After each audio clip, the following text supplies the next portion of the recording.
Hey there, everybody. I'm Ben Mankiewicz. Thanks for spending part of this holiday weekend with us.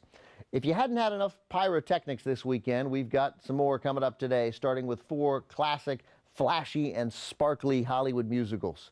Up first, we've got the man they called the King, Elvis Presley, starring in one of his most popular and commercial films from 1964, Viva Las Vegas. With more than 1 billion records sold, Elvis remains one of the most successful recording artists of all time. In the spring of 1964, when Viva Las Vegas came out, the King was at the height of his fame. Elvis was one of the biggest names in show business. He was on a level with the Beatles, and he'd been at that level for a while. Remember, when the Fab Four arrived in the U.S. later in 1964, Elvis was the guy they wanted to meet. And in Viva Las Vegas, for the first time, Elvis was paired on screen with a co-star who was as attractive, had as much sex appeal, and was almost as cool, Anne Margaret.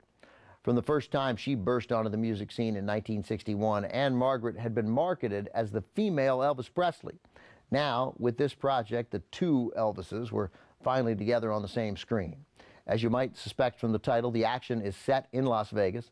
Elvis stars as a rock and roll singing race car driver who is quite understandably smitten when he meets a swimming instructor, played by Anne Margaret. From MGM in 1964 and featuring some of the best musical numbers in any Elvis movie, including the now famous title track, which, by the way, is pulsatingly covered by Bruce Springsteen on the soundtrack to Honeymoon in Vegas with Nicolas Cage and Sarah Jessica Parker. Here's Viva Las Vegas.